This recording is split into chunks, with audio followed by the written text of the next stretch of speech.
السلام علیکم دوستو، کیسے ہو؟ امید ہے کہ آپ تمام حضرات خیریت سے ہوں گے۔ دوستو، حضرت جی مولانا سعد صاحب کے بیان سننے کے لیے ہمارے چینل کو سبسکرائب کریں اور ویڈیو کو زیادہ سے زیادہ شیئر کریں۔ چلیے شروع کرتے ہیں بیان۔ الحمد لله نحمده ونستعينه ونستغفره ونؤمن به ونتوكل عليه ونعوذ بالله من شرور أنفسنا ومن سيئات أعمالنا، من يهده الله فلا مضل له ومن يضلله فلا هادي له، ونشهد أن لا إله إلا الله وحده لا شريك له، ونشهد أن سيدنا ونبينا ومولانا محمدا عبده ورسوله، صلى الله تعالى عليه وعلى آله وصحبه وبارك وسلم تسليما كثيرا كثيرا. أما بعد، فأعوذ بالله من الشيطان الرجيم. بسم الله الرحمن الرحيم. ومن أحسن قولا ممن دعا إلى الله وعمل صالحا وقال إنني من المسلمين. وقال عليه الصلاة والسلام: المؤمنون هينون لينون كالجمل الآنف، إن قيد انقاد وإن أنيخ على صخرة استناق، أو كما قال عليه الصلاة والسلام. میرے محترم دوستو، بزرگو، عزیزو، سوال اس بات کا ہے کہ مسلمان کو اپنے دین پر استقامت کیوں نہیں ہے، اور دین کا حسن اور جمال یہ کیوں ختم ہو گیا؟ دین کا حسن اور جمال کیوں ختم ہو گیا؟ اعمال ہیں، لیکن ان اعمال کی تاثیر ظاہر نہیں ہوتی۔ عبادات ہیں، لیکن ان عبادات سے زندگیاں نہیں بدلتی، ورنہ ایک ایک عمل ایسا ہے کہ اس عمل کی تاثیر کا ظاہر ہونا یقینی ہے۔ آخر کیا وجہ ہے کہ مسلمان کے دین سے پختگی اور مسلمان کے دین سے حسن ختم ہوا ہے؟ کیا وجہ ہے اس کی؟ اللہ رب العزت نے قرآن میں صاف طور پر فرمایا کہ اس سے زیادہ اچھا اور اس سے زیادہ پختہ دین ہو کس کا سکتا ہے جو دعوت دیتے ہوئے عمل کرے، جو دعوت دیتے ہوئے عمل کرے۔ اس سے زیادہ پختہ، اس سے زیادہ اچھا دین ہو کس کا سکتا ہے جو دعوت دیتے ہوئے عمل کرے۔ علماء نے لکھا ہے، یہ جملہ استفہام انکاری ہے۔ استفہام انکاری تاکید کے لیے استعمال کیا جاتا ہے کہ اس سے اچھا مذہب کسی کا نہیں ہوگا، اس سے اچھا مذہب کسی کا نہیں ہوگا، اور اس سے زیادہ پختہ دین کسی کا نہیں ہوگا جو دعوت دیتے ہوئے عمل کرے گا۔ اس بات کا سمجھنا اس لیے ضروری ہے کہ لوگ یہ سمجھتے ہیں کہ دعوت میں لگنا صرف دین سیکھنے کے لیے ہے۔ لوگ سمجھتے ہیں کہ دعوت میں مشغول رہنا اتنے حد تک ہے کہ آدمی دین سیکھ لے۔ مولانا الیاس صاحب رحمۃ اللہ کا ملفوظ ہے کہ تبلیغ میں لگ کر کلمہ نماز کا ٹھیک ہو جانا میرے کام کی الف باتا ہے، میرے کام کی الف باتا۔ جیسا بچہ الف باتا سیکھ لیتا ہے، اس طرح دعوت تبلیغ میں لگ کر کلمہ نماز کا درست ہو جانا ایسا ابتدائی درجے کا کام ہے۔ تبلیغ صرف تعلیم دین کے لیے نہیں ہے، تبلیغ صرف تعلیم دین کے لیے نہیں ہے، بلکہ دعوت اور تبلیغ باطل کے مقابلے میں اپنے دین پر استقامت کے لیے، اور دعوت اور تبلیغ اللہ تعالیٰ کی غیبی نصرتوں کو عالمی سطح پر باطل کے خلاف نازل کرانے کے لیے ہے۔ ہم تبلیغ میں لگتے ہیں یوں سوچ کر نماز پڑھنی نہیں آتی، جماعتیں نکل کے سیکھ لیں گے، کلمے کا الفاظ درست نہیں ہیں، جماعتیں نکل کر سیکھ لیں گے، جب سیکھ لیں گے تو کام سے بیٹھ جائیں گے۔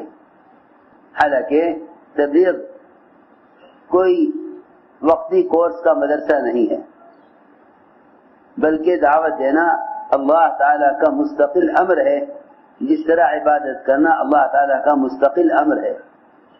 دعوت دینا اللہ تعالیٰ کا مستقل امر ہے، جیسے عبادت کرنا اللہ تعالیٰ کا مستقل امر ہے۔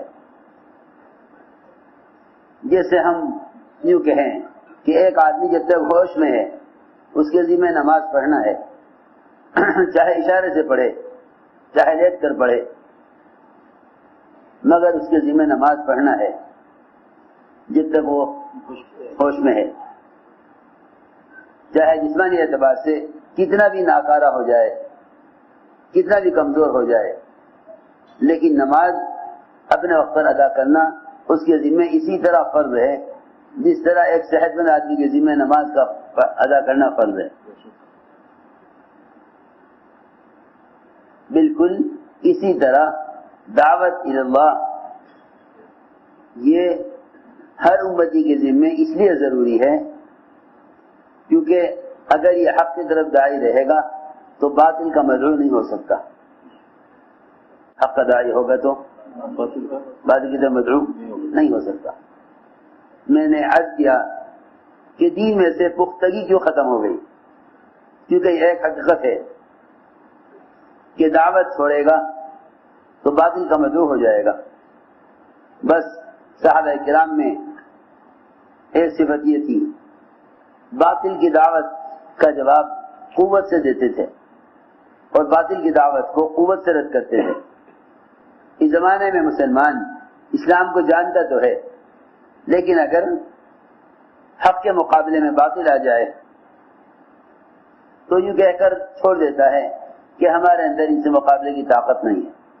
میری بات یاد رکھو، جو مسلمان یہ کہہ کر دین کو چھوڑ دے کہ ہم اس پر عمل نہیں کر سکتے، اگر کوئی قانون آ جائے شریعت کے کسی حکم کے خلاف، اگر کوئی قانون آ جائے شریعت کے کسی حکم کے خلاف، مسلمان یہ کہے کہ ہم اس قانون کی وجہ سے مجبور ہیں، تو اللہ کے یہاں یہ اس وقت تک معذور اور مجبور نہیں سمجھے جائیں گے جب تک بذات خود دعوت نہ دے لیں، جب تک بذات خود دعوت نہ دیں، جب تک بذات خود دعوت نہ دیں اس وقت تک یہ شریعت کے خلاف کسی قانون کی وجہ سے شریعت پر عمل نہ کرنے پر میں معذور قرار نہیں دیے جائیں گے، کیونکہ اس وقت تک امت کا کوئی فرد اللہ کے یہاں معذور نہیں سمجھا جائے گا جب تک وہ اپنی ذات سے پوری کوشش نہ کر لے دعوت دینے کی۔ یہ سمجھنے کی بات ہے، کیونکہ اللہ کے نزدیک معذور سمجھا جانا اور اللہ کی طرف سے باطل کے خلاف غیبی نصرت کا نازل ہونا یہ دعوت کے ساتھ مشروط ہے، یہ دعوت کے ساتھ مشروط ہے۔ دعوت شرط ہے، دعوت شرط ہے اللہ کے یہاں معذور سمجھے جانے کے لیے۔ سنو غور سے، ایک جماعت نے جا کر ایسی قوم کو دعوت دی، ایک جماعت نے جا کر ایسی قوم کو دعوت دی جن کی ہلاکت کا اللہ نے فیصلہ کر لیا تھا، جن کی ہلاکت کا اللہ نے فیصلہ کر لیا تھا۔ اس قوم کے صلحاء اور نیک لوگوں نے کہا کہ انہیں دعوت دینے سے کوئی فائدہ نہیں، کیونکہ اللہ نے ان کو ہلاک کرنا، عذاب دینا طے کر لیا ہے۔ ان کے فسق و فجور اور ان کی بے دینی کی وجہ سے اللہ نے ان کو ہلاک کرنا طے کر لیا، ان کو دعوت دینے سے کوئی فائدہ نہیں۔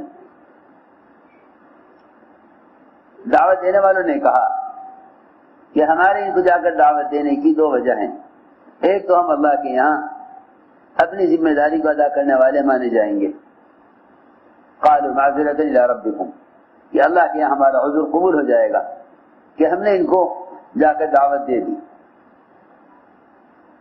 دوسری بات یہ ہے کہ ہمیں اب بھی امید ہے کہ یہ لوگ باوجود اللہ کی طرف سے عذاب کا فیصلہ ہونے کے یہ لوگ تقوی پر آ جائیں گے، یہ لوگ تقوی پر آ جائیں گے۔ آگے ہے فلما نسوا ما ذکروا به انجینا الذین ینہون عن السوء، کہ جب انہوں نے بات نہ سنی تو اللہ تعالی نے دعوت دینے والوں کو نجات دے دی، دعوت دینے والوں کو نجات دی، اللہ نے دعوت دینے والوں کو نجات دی۔ میرے دوستو، عزیز و بزرگوں، سب سے پہلے اس کو سمجھنا چاہیے، کیونکہ اس زمانے میں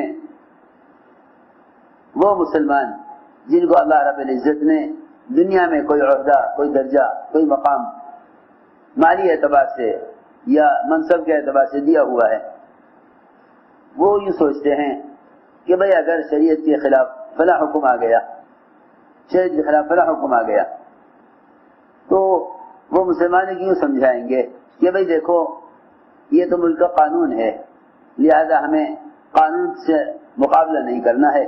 وہ تو حضرت فرماتے تھے کہ اگر مسلمان دعوت پر آ جاوے تو قانون کے مقابلے مسلمان نہیں آئے گا، اللہ خود آئیں گے۔ اگر مسلمان دعوت پر آ جاوے تو قانون کا مقابلہ مسلمان نہیں کرے گا، قانون کا مقابلہ اللہ تعالیٰ خود کریں گے، قانون کا مقابلہ اللہ تعالیٰ خود کریں گے۔ سوچو تو صحیح، غور تو کرو۔ حضور اکرم صلی اللہ علیہ وسلم نے حضرت زینب کے یہاں شہد پی لیا، حضرت زینب کے یہاں شہد پیا۔ دو بیویوں نے، حضرت عائشہ، حضرت حفصہ نے آپ کے حضرت زینب کے یہاں شہد پینے کے خلاف سازش کی۔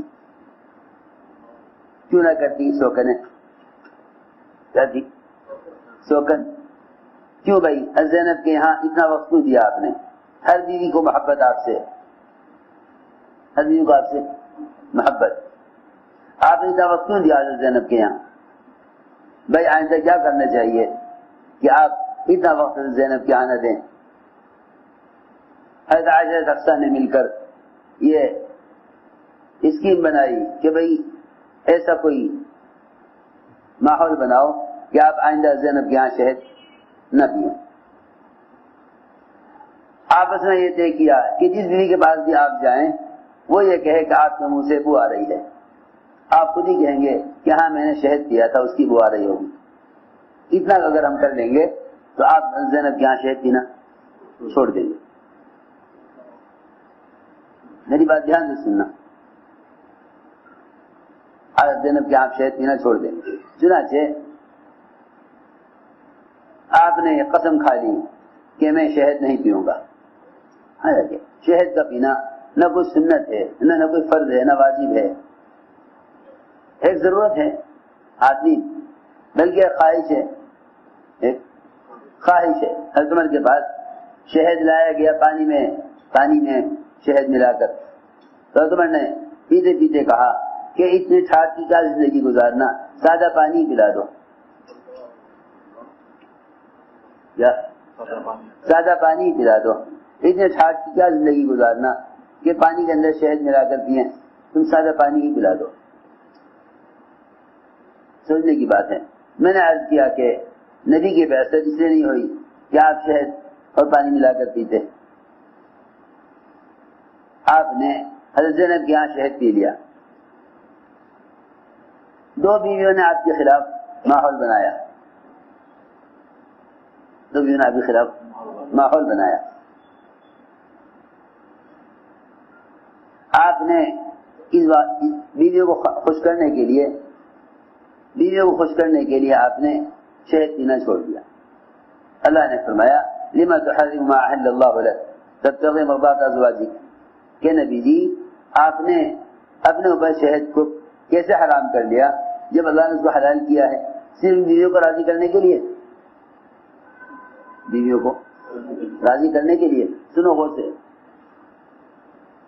صرف بیویوں کو راضی کرنے کے لیے آپ نے شہد کو اپنے اوپر کیوں حرام کر لیا؟ ان دو بیویوں کے آپ کے خلاف آپ کے شہد پینے کے خلاف کوشش کرنے پر اللہ نے فرمایا ان تظاہر علیہ، اگر یہ دونوں بیویاں آپ کے خلاف مظاہرہ کریں، آپ کے خلاف سازش کریں، تو اللہ آپ کا مددگار،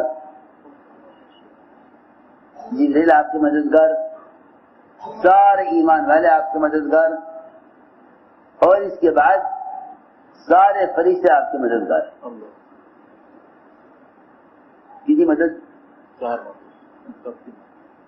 ان اللہ هو مولاه وجبریل وصالح المؤمنین والملائکۃ بعد ذلک ظہیر۔ اسے اندازہ کرو کہ جس کام کے لیے آپ کو بھیجا نہیں گیا،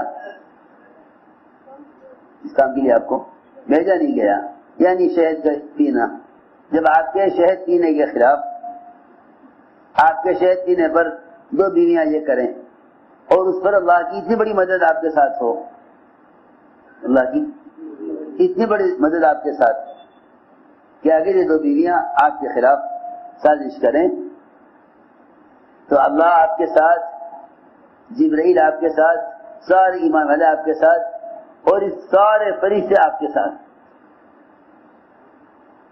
سارے فرشتے آپ کے ساتھ۔ اس سے اندازہ کرو کہ اگر وہ دین جو آپ لے کر آئے ہیں، وہ دین جو آپ لے کر آئے ہیں، اگر اس دین کے خلاف کوئی قانون، کوئی سازش، کوئی کوشش اس دین کے خلاف ہو تو پھر کیا مدد آنی چاہیے؟ جس کام کے لیے آپ بھیجے نہیں گئے، جب اس کام کی مخالفت پر اتنی بڑی مدد آ سکتی ہے، جس کام کے لیے آپ کو بھیجا گیا ہے اس کام کی مخالفت پر کتنی بڑی مدد آ گئی، اس کام کی مخالفت پر کتنی بڑی مدد آ گئی۔ اس لیے میں نے عرض کیا کہ جتنے بھی مسلمانوں پر حالات ہیں، ان حالات کے خلاف اور غیروں کے خلاف اللہ تعالیٰ کی مدد آئے گی ہی نہیں جب تک یہ امت دعوت پر نہ آئے۔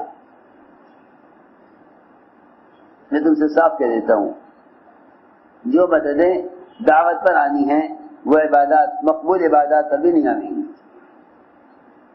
کیونکہ عبادات سے انفرادی نصرت ہو سکتی ہے، جس کو کرامت کہتے ہیں، اجتماعی نصرت نہیں ہو سکتی، کیونکہ امت کی اجتماعی نصرت جو ہوگی وہ امت کے دعوت پر مجتمع ہونے سے ہوگی۔ اور قوم رضوان کے کہ دین کا مددگار وہ شخص ہے جو اپنی ذات سے دوسروں کو دین پر لانے کی کوشش کرے، ورنہ جو اپنی ذات سے پورے دین پر چل رہا ہے وہ دیندار ہے لیکن دین کا مددگار نہیں ہے، وہ دیندار ہے مگر دین کا مددگار نہیں ہے۔ اللہ تعالی نے دین کی مدد کا وعدہ دین کے مددگاروں سے، اللہ نے مدد کا وعدہ دین کے مددگاروں سے کیا ہے، ان تنصروا اللہ ینصرکم، کہ اگر تم اللہ کے دین کے مددگار ہو تو اللہ تمہاری مدد میں ہے۔ تو میرے دوستو عزیزو، یہ ہے سمجھنے کی بات کہ آخر دعوت کیا ہے۔ میں نے ایک بات عرض کی تھی کہ اللہ تعالیٰ کی جو غیبی نصرتیں ہیں وہ دعوت اللہ کے ساتھ ہیں۔ جب کوئی قانون شریعت کے کسی حکم کے خلاف آئے گا، مسلمان یہ کہے گا کہ بھئی ہم مجبور ہیں، ہم کیا کر سکتے ہیں، کہ اس مجبوری کا اعتبار نہیں جب تک یہ خود اپنی ذات سے دعوت پر نہ آ جائے۔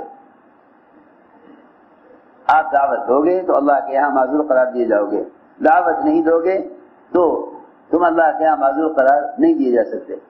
مولانا جیسا فرماتے تھے، جتنے دین پر مسلمان کو خود چلنے کا اختیار ہے، اگر اس نے احکام پورے نہ کیے تو جن امور میں چلنے کا اختیار نہیں ہے اس میں اللہ کی مدد کے ساتھ نہیں ہوگی،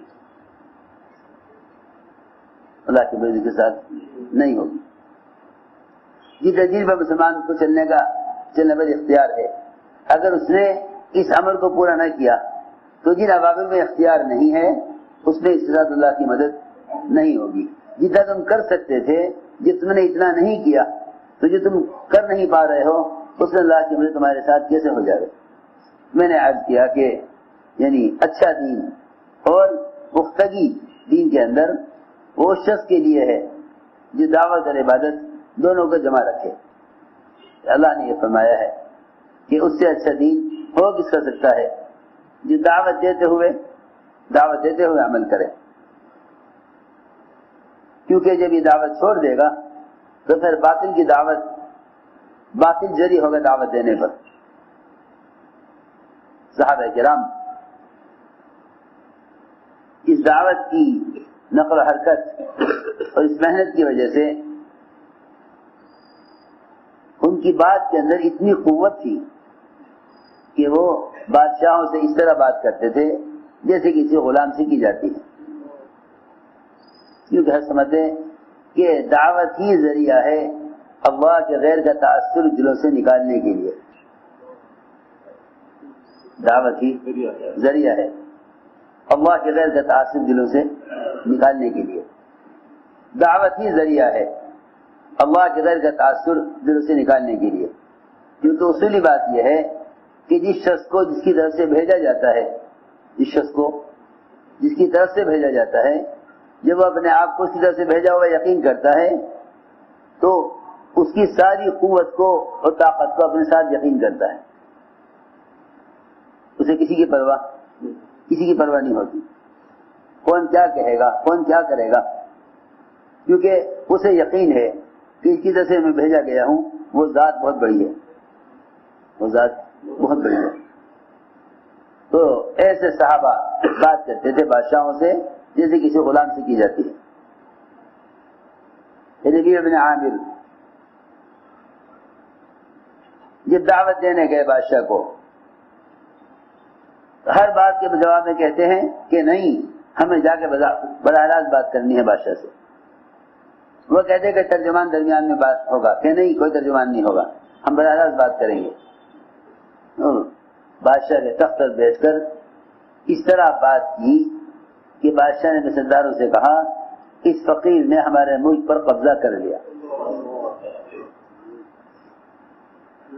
اس فقیر نے ہمارے ملک پر قبضہ کر لیا.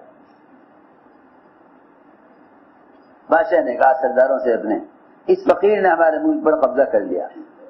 زمین کا وہ حصہ جو ہمارے تخت کے نیچے ہے اس کا بھی یہ مالک بن چکا ہے.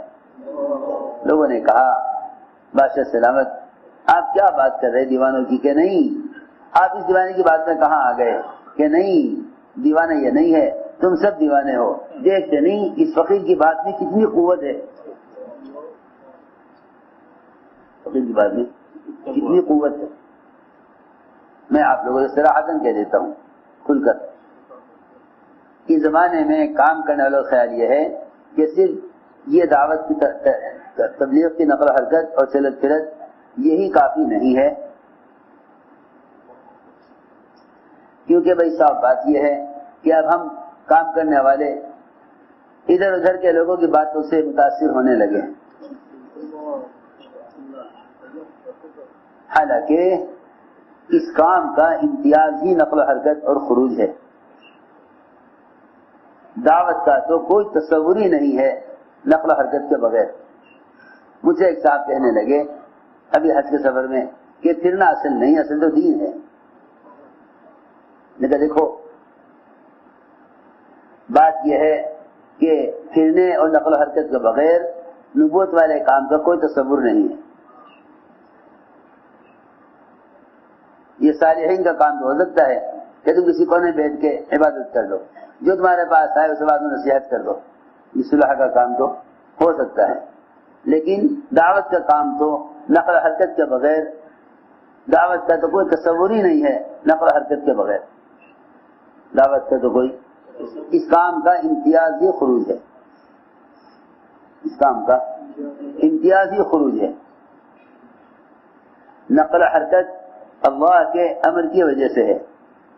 اللہ نے صاف فرما دیا انفروا خفافا وثقالا، نکلو اللہ کے راستے میں تم ہلکے ہو یا بھاری ہو. میں نے عرض کیا کہ دعوت کی وجہ سے اور نقل و حرکت کی وجہ سے اللہ رب العزت داعی کے اندر وہ قوت پیدا فرماتے ہیں جس سے وہ باطل کے کسی مقابلے کا یا باطل کی کسی اقدام کا یا باطل کے اسلام کی کسی حکم کے مقابلے میں آنے کی کوئی پرواہ نہیں کرتا، کیونکہ اس کو یقین ہے کہ جس بڑی ذات کی طرف میں بلا رہا ہوں یہ سب رکاوٹ ڈالنے والے اس کے بندے ہیں، رکاوٹ ڈالنے والے سب اس کے بندے ہیں۔ یہ اللہ کا غیر نہیں ہے جو دین پر غالب آ جاوے،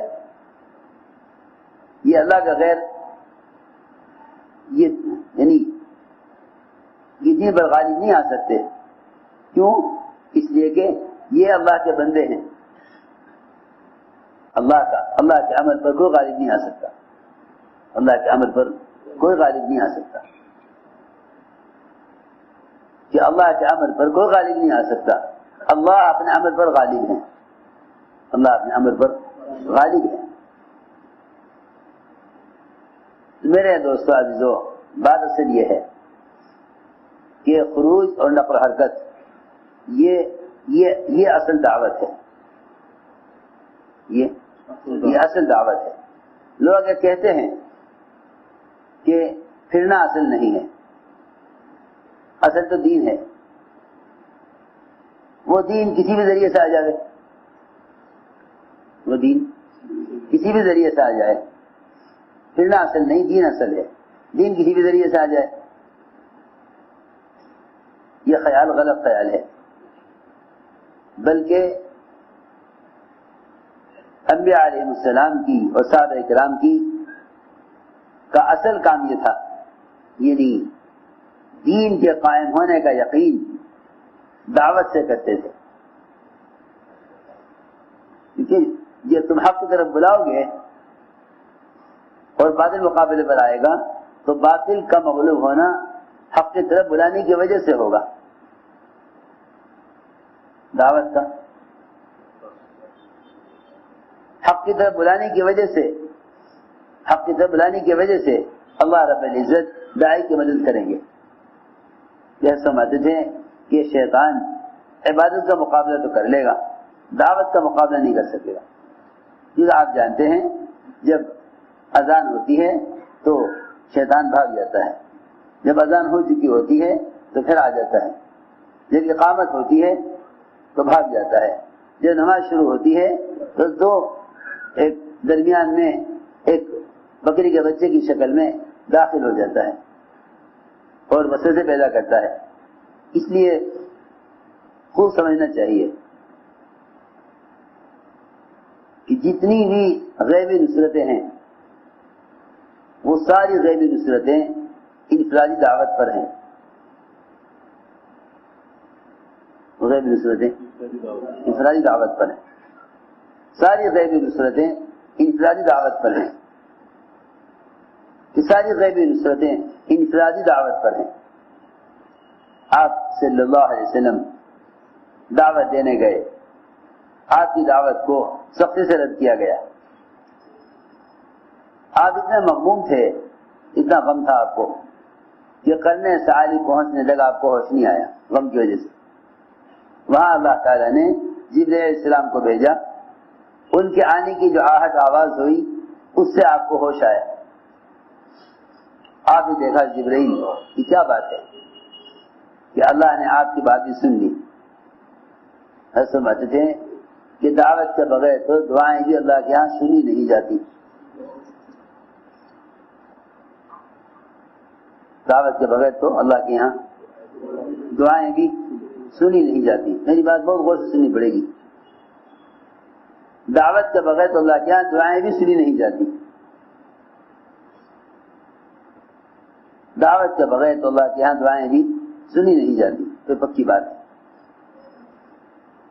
کیونکہ روایت میں ملتا ہے کہ یہ بھی امت دعوت دینا چھوڑ دے گی تو دو خیر سے محروم ہوگی، ایک وحی کی برکات سے اور دوسرے دعاؤں کی قبولیت سے۔ یہی ہے نا روایت میں، یہ امت دعوت دینا چھوڑ دے گی تو وحی کی برکات سے اور دعاؤں کی قبولیت سے محروم کر دی جائے گی۔ اگر نیک لوگوں سے دعا کرائیں گے یہ تو نیک لوگوں کی دعا میں ان کا حق نہیں رہے گا، نیک لوگوں کی دعا میں ان کا حق نہیں رہے گا۔ تو حضرت جبرائیل نے آ کر عرض کیا کہ اللہ نے آپ کی بات بھی سن لی اور آپ کی قوم کا جواب بھی سن لیا، اللہ نے مجھے اس وقت بھیجا ہے پہاڑوں کے فرشتے کو میرے ساتھ کر کے یہ درخواست کرنے کے لیے کہ ہم 2 پہاڑ مکہ مکرمہ کے جبل احمر ابو قبیس ان دونوں کو آپس میں ملا کر جتنے درمیان میں لوگ ہیں انہیں سب کو ختم کر دیں، ان سب کو ختم کر دیں، یہ دونوں پہاڑ آپس میں مل جائیں، اس کے درمیان کی ساری آبادی 2 پہاڑوں کے درمیان کچل کر ختم ہو جائے۔ میں کہ میں یہ نہیں چاہتا، یہ نہیں چاہتا، کیونکہ نبی اتنے حریص ہوتے ہیں امت کی ہدایت کے کہ اگر یہ بھی معلوم ہو جائے کہ یہ ایمان لانے والے نہیں ہیں تو آپ چاہتے ہیں کہ ان کی نسلوں کے پیدا ہونے کا انتظار کیا جائے تاکہ ان کو دعوت دی جائے، تاکہ ان کو دعوت دی جائے۔ اس لیے بات یاد رکھنا کہ جب داعی کے دل میں غیروں کے لیے انتقام کا جذبہ نہیں تو اپنوں کے لیے انتقام کا جذبہ کیسے ہو سکتا ہے؟ جب داعی کے دل میں غیروں سے انتقام کا جذبہ نہیں تو اپنوں کے لیے انتقام کا جذبہ کیسے ہو سکتا ہے؟ داعی کے دل میں 2 چیزیں نہیں ہوتی، ایک انتقام کا جذبہ نہیں ہوتا اور دوسرے داعی وہ امت سے یا امت کی کسی فرد سے مستغنی نہیں ہوتا کہ جتنی ابو طالب کی ہدایت کی طلب ہے چچا کی اتنی ہی ابو جہل کی ہدایت کی طلب ہے۔ وہ بہت ساتھ دینے والے ابو طالب، یہ بہت ستانے والے ابو جہل بہت ستانے والا، اے اللہ اس کو ہدایت دے دے۔ ابو طالب بہت ساتھ دینے والے، اے اللہ اس کو بھی ہدایت دے دے۔ یہ نہیں کہ اپنے محسن کی ہدایت کی طلب اذیت دینے والے سے زیادہ ہو، اپنے محسن کی ہدایت کی طلب اذیت دینے والے سے زیادہ ہو کہ ہمارے چاہنے والے ہیں ان کو تو ہدایت ہو جاوے، جو ستانے والے ہیں وہ راستے سے ہٹ جاویں۔ سوچو تو صحیح کہ نہیں، جس طرح ابو طالب کی ہدایت کی طلب ہے اسی طرح ابو جہل کی بھی ہدایت کی طلب۔ میں نے عرض کیا کہ اللہ تعالیٰ کی غیبی نصرتیں وہ انفرادی دعوت کے ساتھ ہیں، غیبی نصرتیں انفرادی دعوت کے ساتھ ہیں، اور اپنے دین پر استقامت وہ بھی انفرادی دعوت اور نقل و حرکت کے ساتھ ہیں۔ آپ کو معلوم ہونا چاہیے کہ جب عبداللہ بن حذافہ اپنی جماعت کے ساتھ روم میں کام کر رہے تھے تو روم کے بادشاہ نے کہا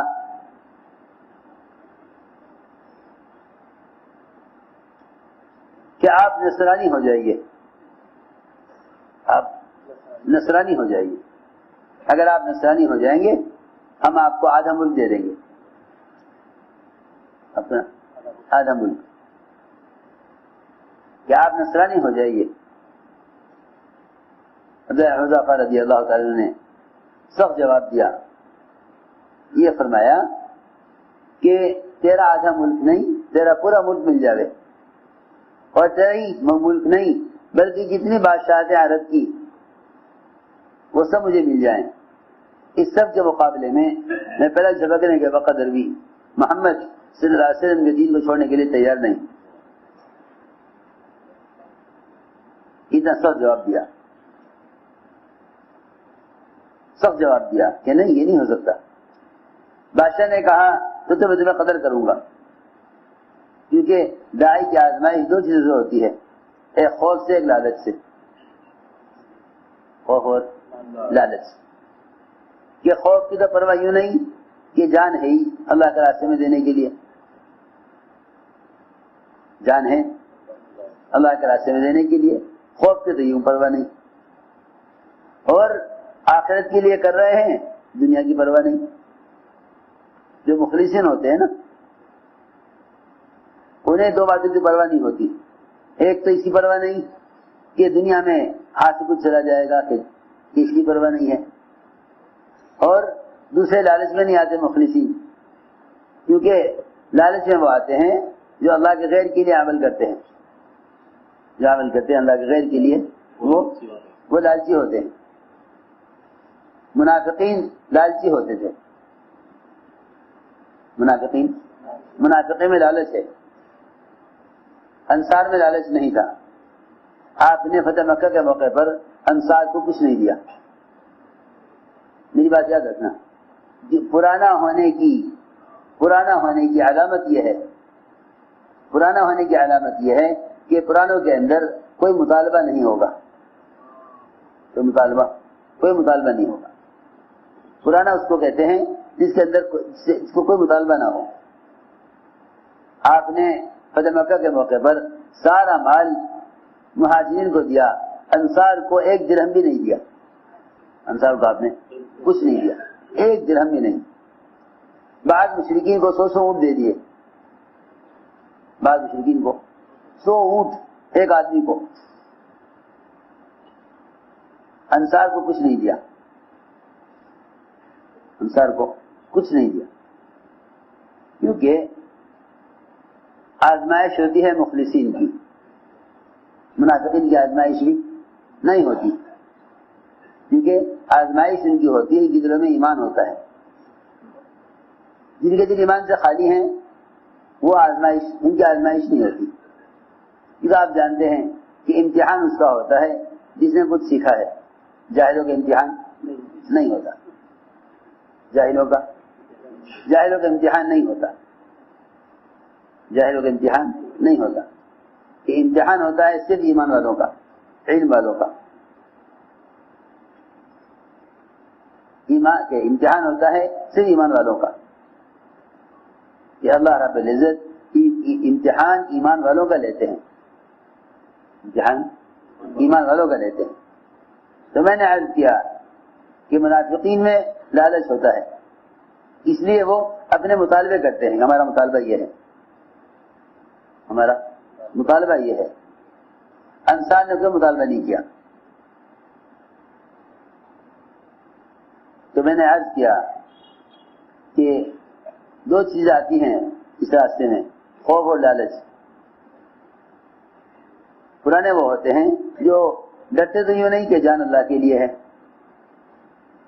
اور لالچ میں یوں نہیں آتے کہ دنیا کے طالب نہیں ہے، دنیا کے طالب نہیں ہے۔ لالچ سے یوں محفوظ ہوتے ہیں کہ دنیا کے طالب نہیں ہیں۔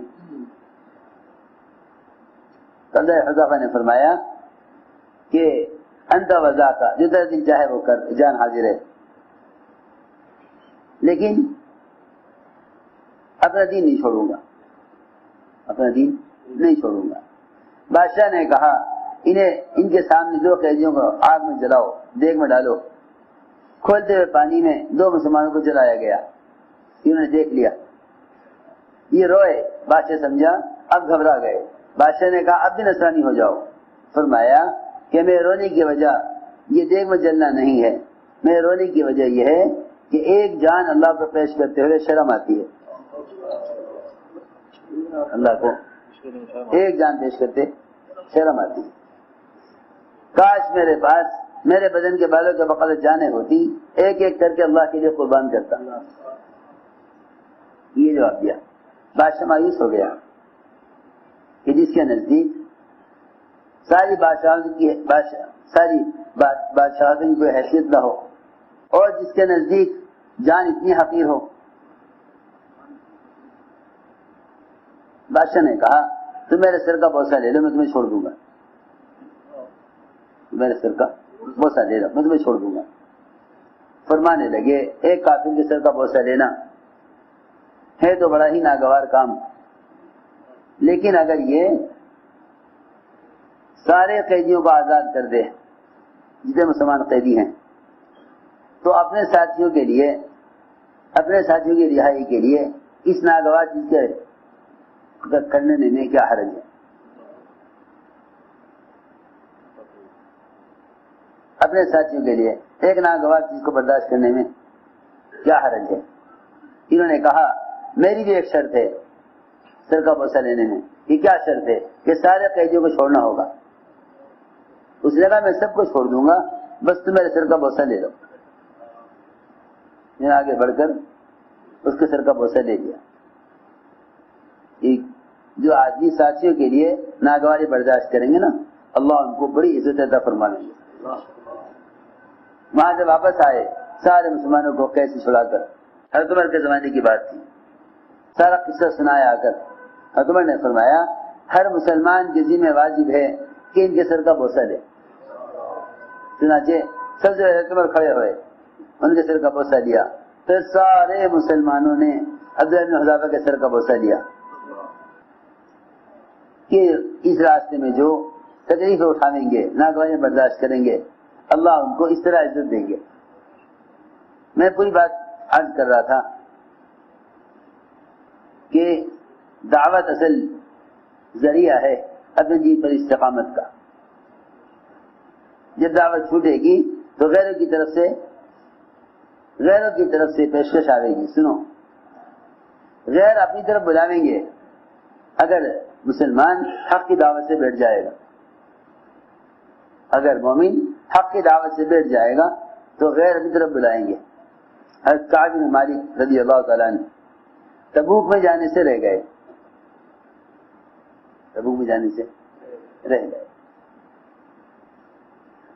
نہ جانے کے ارادے سے نہیں، بلکہ جانے کے ارادے کے باوجود رہ گئے.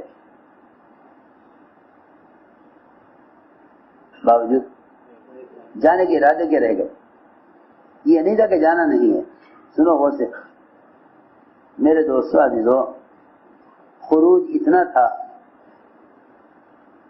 اللہ کے راستے میں، پھرنا اتنا زیادہ تھا، اور پوری امت مسلمہ نقل و حرکت پر ایسی مجتمع تھی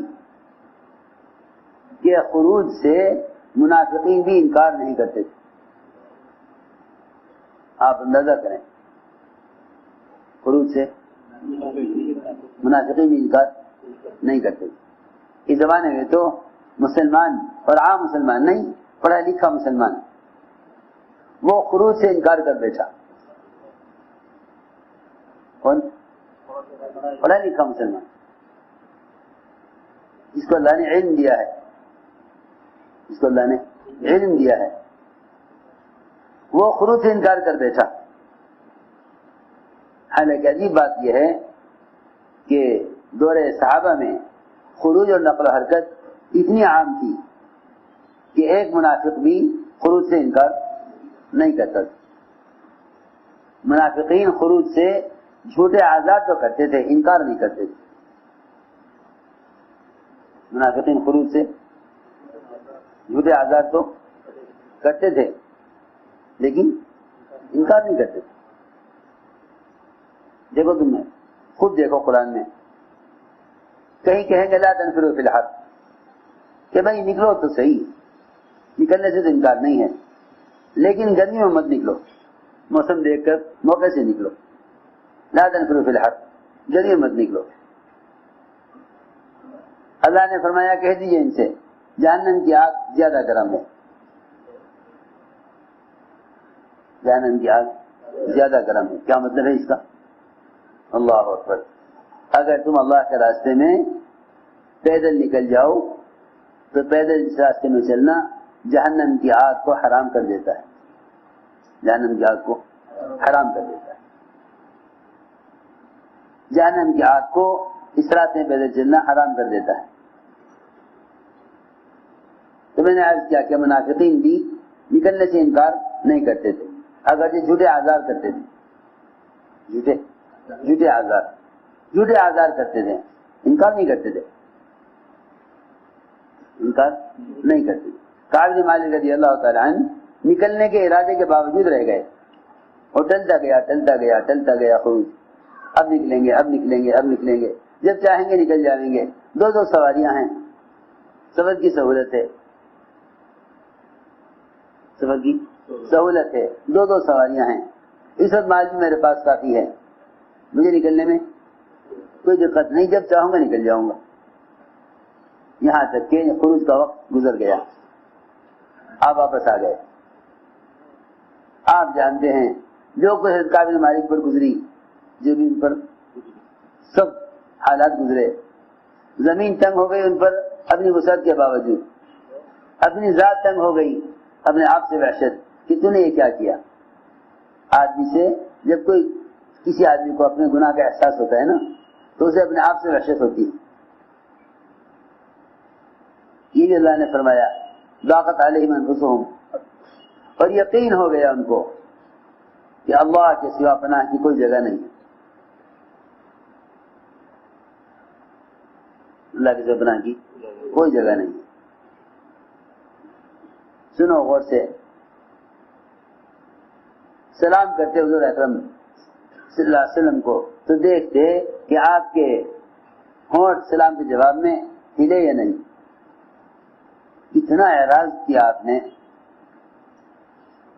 حالانکہ یہ ایسے صحابی ہیں کہ بہت سے موقعوں پر اللہ کے راستے میں نکلے ہیں،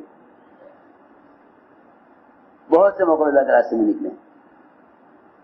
تبوک میں نہیں جا سکے، باقی تمام غزوات میں گئے. بدری صحابی نہیں ہیں لیکن تمام غزوات میں گئے، ایک موقع پر نہیں نکلے، ایک موقع پر نہیں نکلے. تبوک کے موقع پر نہیں نکلے. اتنی ناراضگی کیوں ہو جاتی؟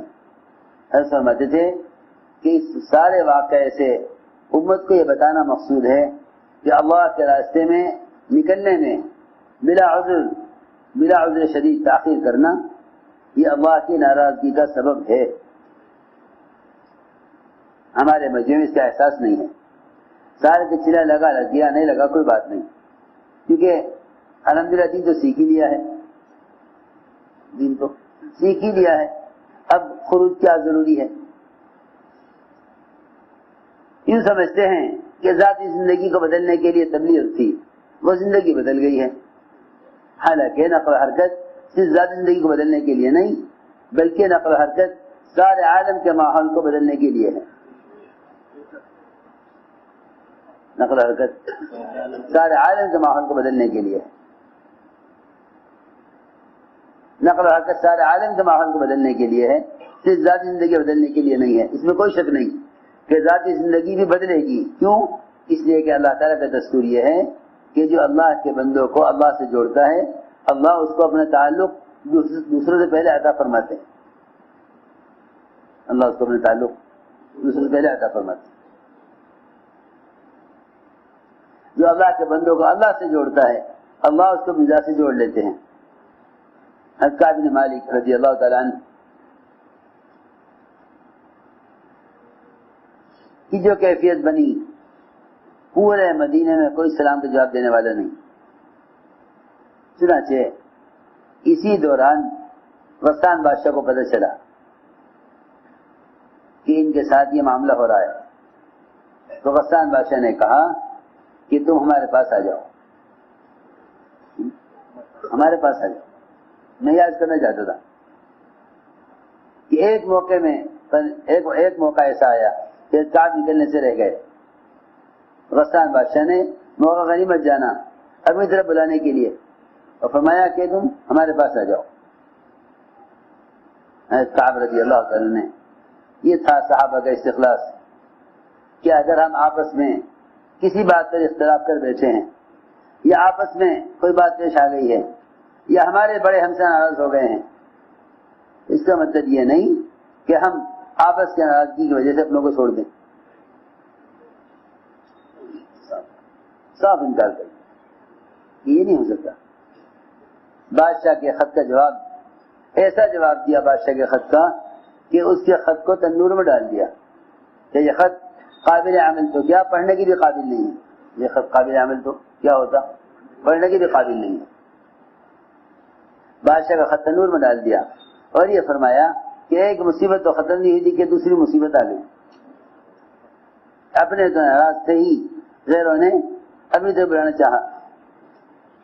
میرے دوستوں میں ساری بات اس پر عرض کر رہا تھا کہ اصل میں اپنے دین پر استقامت، اپنے دین کی پختگی اپنے دین کی دعوت سے ہے. اور دعوت اب سمجھنا چاہیے کہ دعوت کسے کہتے ہیں.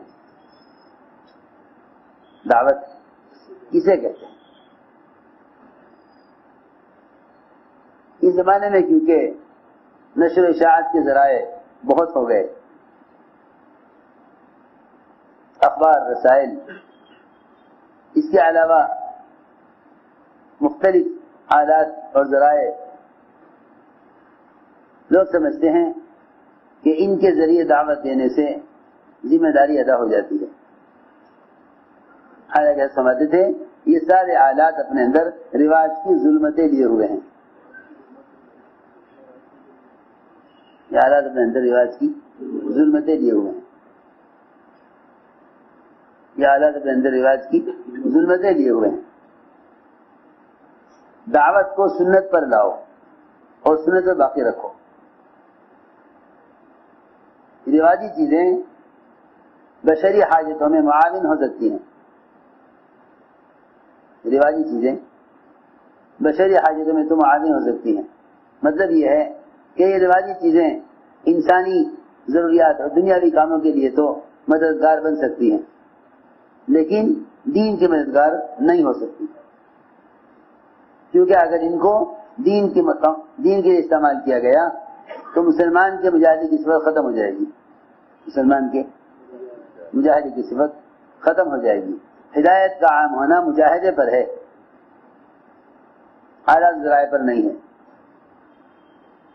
تو ہم آلات ذرائع سے بات پہنچا کر سمجھتے ہیں کہ یہ خروج کا متبادل ہو گیا، کہ نہیں، خروج کا کوئی متبادل نہیں ہے۔ دعوت اسے کہتے ہیں کہ مسلمان خود چل کر جا کر دعوت دے، دعوت یہ ہے کہ مسلمان خود جا کر دعوت دے، مسلمان خود جا کر دعوت دے۔ دعوت یہ ہے کہ مسلمان خود جا کر دعوت دے، یہ دعوت کے دینے میں اس کا کوئی متبادل نہیں ہے، اس کا کوئی متبادل نہیں ہے۔ دعوت یہ ہے کہ مسلمان خود جا کر دعوت دے، مسلمان خود جا کر دعوت دے۔ دعوت اصل یہ ہے کہ مسلمان خود جا کر دعوت دے۔ دین کا پیغام کسی ذریعے سے پہنچا دینا یہ انبیاء کا طریقہ دعوت نہیں ہے، سب بات ہے۔ اگر آپ نے بادشاہ کو خط بھی لکھا تو خط بطور ثبوت کے تھا، لیکن جماعت خط لے کر گئی، جماعت خط لے کر گئی، جماعت خط لے کر گئی۔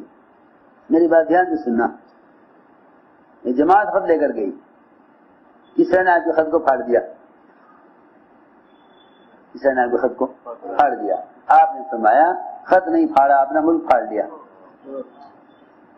خط نہیں پھاڑا، اپنا ملک پھاڑ لیا۔ جی ہاں، کیا بات ہے کہ میں عرض کر چکا ہوں کہ جب یہ دعوت پر خود آ جائے گا تو پھر اللہ رب العزت باطل کے مقابلے پر آ جائیں گے، اللہ تعالیٰ پھر باطل کے مقابلے پر آ جائیں گے۔ میرے دوستو عزیزوں، رواجی چیزوں سے رواج ترقی کرتا ہے، دین ترقی نہیں کرتا۔ رواجی چیزوں سے رواج ترقی کرتا ہے، دین ترقی نہیں کرتا۔ دین کی جو ترقی ہے وہ اتباع سنت میں ہے، دین کی ترقی اتباع سنت میں ہے۔ جتنے بھی آلات و ذرائع ہیں ان سے دین کی معلومات پھیل سکتی ہے، دین نہیں پھیل سکتا، دین کی معلومات پھیل سکتی ہے، دین نہیں پھیل سکتا، کیونکہ یہ سارے آلات اور ذرائع مجاہدے کی صفت سے خالی ہیں۔ مجاہدہ صرف انسان کی صفت ہے، مجاہدہ صرف انسان کی صفت ہے۔ اس لیے خروج اور نقل و حرکت کا کوئی متبادل ہو ہی نہیں سکتا، فطری طور پر نہیں ہو سکتا، فطری طور پر نہیں ہو سکتا، کیونکہ فطری طور پر مجاہدہ ہی انسان کی صفت ہے، فطری طور پر مجاہدہ یہ انسان کی صفت ہے، اس کا کوئی متبادل نہیں ہو سکتا۔ اس لیے میں نے عرض کیا کہ دعوت وہ ہے کہ مسلمان بذات خود دعوت دے، مسلمان بذات خود دعوت دے۔ سنو غور سے، اذان دعوت تامہ ہے، اذان دعوت تامہ ہے، اذان دعوت تامہ ہے۔ کب دی گئی؟ اللہ کی طرف سے؟ نبی کو اذان کب دی گئی؟ نبی کو اذان اللہ کی طرف سے جب دی گئی جب آپ نے لوگوں کو نماز پر جمع کرنے کے لیے روایتی چیزوں کے استعمال سے انکار کر دیا. یہ سمجھنے کی بات ہے. اس زمانے میں لوگ جہالت کی وجہ سے جھگڑتے ہیں. اس وجہ سے جہالت کی وجہ سے جھگڑتے ہیں کیونکہ رواجی چیزیں غالب ہیں، سنتیں مغلوب ہیں. رواجی چیزیں غالب ہیں. رواجی چیزوں کا مطلب یہ ہے یہ سارے دنیا بھر کے نیت، اور وہ تو سمجھتے تھے مسلمان سنتوں سے اتنا دور جائے گا کہ مطالبہ کرے گا کہ ایک چینل اسلام کا بھی ہو تاکہ اسلام پھیل جائے. ہر سمجھتے تھے رواجی چیزیں اپنے اندر اتنی ظلمتیں لیے ہوئے ہیں رواج کی کہ اس سے باطل پھیلے گا، حق نہیں پھیلے گا. اس سے باطل پھیلے گا، حق نہیں پھیلے گا. ایسے بھی آپ کو لوگ ملیں گے جو چاہیں گے کہ ان عادات و ذرائع کے راستے سے اسلام پھیلا دیا جائے. یہ عادات اپنے اندر رواج کی اتنی ظلمتیں لیے ہوئے ہیں. ایک صاحب نے حضرت سے کہا کہ ان چیزوں کے استعمال میں کیا حرج ہے؟ حضرت نے فرمایا کہ جب حق کو چلانے کے لیے باطل کا سہارا لیا جاتا ہے تو اس سے باطل جلتا ہے، حق نہیں جلتا. سمجھو بات. جب حق کو چلانے کے لیے باطل کا سہارا لیا جاتا ہے تو اس سے باطل جلتا ہے، حق نہیں جلتا. حضرت بلال رضی اللہ تعالیٰ عنہ ایک ایک گھر پر جامیں کہ نماز نماز نماز نماز نماز، گشت کریں نماز کے لیے، ہر گھر پر جا کر دعوت دیں، لوگ آ کر بیٹھ جائیں نماز کے لیے، باہر جانے والوں کا انتظار کیا جا رہے. اتنا انتظار کہ جب تک حضور اکرم صلی اللہ علیہ وسلم آنے والوں کی جدوں کی آواز سنتے رہتے، نماز شروع نہ کرتے. جب سب آ جائیں گے تو نماز ہوگی، سب آ جائیں گے تو نماز ہوگی. گھڑیاں نہیں تھی کہ گھڑی دیکھ کر نماز ہو جائے.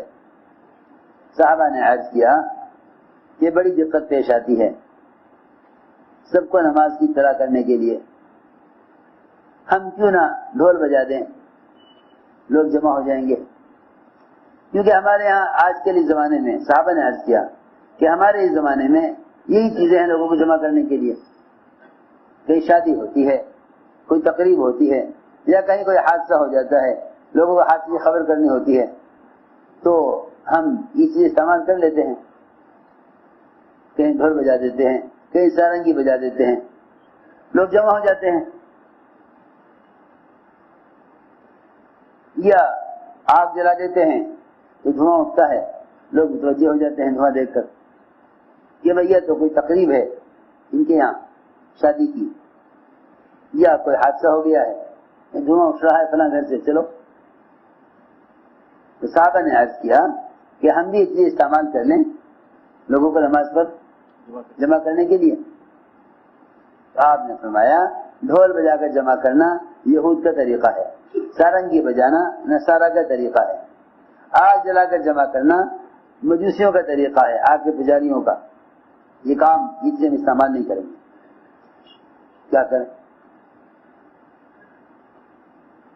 یہ نہ فرمایا، یہ نہ کہا صحابہ نے کہ جی اس میں حرج کیا ہے،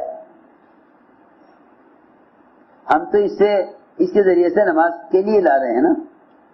آج کل لوگوں کا خیال یہ ہے کہ ان آلات کا استعمال، یہ آلات بذات خود برے نہیں ہیں، ان آلات کا غلط استعمال کیا جائے تو برے ہیں اور صحیح استعمال کیا جائے تو اچھے ہیں. یہ بے عقلی کی بات ہے، یہ بے عقلی کی بات. جب متقدمین کے، اولیاء کے، صلحاء کے، صحابہ کے طریقے امت سے نکل جائیں گے تو امت ہر زمانے کے رواجی طریقے کو یہ سمجھ کر اختیار کرے گی کہ اس میں سہولت ہے، اس میں دقت ہے. موبائل سے قرآن پڑھو، وضو کی ضرورت نہیں ہے، قرآن میں دیکھ کے پڑھیں گے تو وضو کرنا پڑے گا. پھر جا کے پوچھیں گے کہ کیا حرج ہے پڑھنے میں، کہا جائے گا کوئی حرج نہیں ہے. سب سے بڑا حرج یہ ہے کہ سنت طریقہ نہیں ہے. سب سے بڑا حرج یہ ہے سنت کا طریقہ نہیں ہے. سب سے بڑا حرج یہ ہے کہ سنت کا طریقہ نہیں ہے.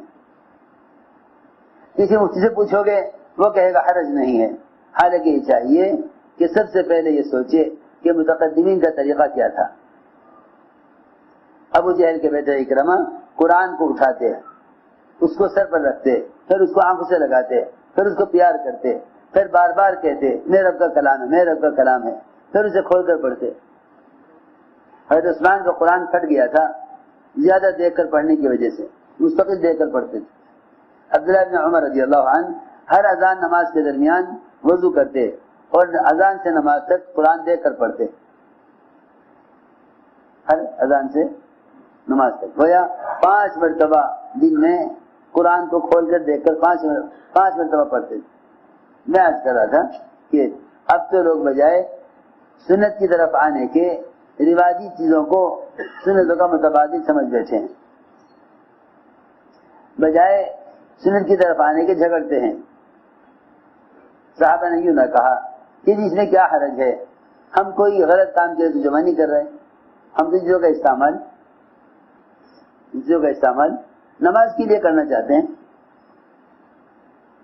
ان کا استعمال نماز کے لیے کرنا چاہتے ہیں. ان چیزوں کا استعمال ہم غلط کام کے لیے نہیں کر رہے. حالانکہ چیز کا اچھا یا برا ہونا استعمال کے اعتبار سے نہیں ہوتا. کسی چیز کا اچھا یا برا ہونا استعمال کے اعتبار سے نہیں ہوتا، بلکہ اس چیز کے بننے کے اعتبار سے ہوتا ہے. یہ چیز اس کام کے لیے بنی. سنو غور سے، اگر کسی مہمان کو پیشاب دانی میں کوئی شربت، کوئی دودھ یا پانی پیش کر دیا جاوے تو سخت ناراض ہو جائے گا، کیونکہ یہ برتن پیشاب کے لیے بنا ہے. برتن پیشاب کے لیے. میں تو اس میں صاف مثال لے کے سمجھاتا ہوں. جو جس کام کے لیے بنی ہے اسی کام کے لیے رہنے دو. یوں نہ کہو، یوں بھی تو ہو سکتا ہے اگر آپ نئے بھی خرید کے لے آویں بازار سے، پیشاب دان نئے خرید کے لے آویں، اس میں آپ خود بھی پانی پینا پسند نہیں کریں گے کہ یہ برتن اس کام کے لیے نہیں ہے.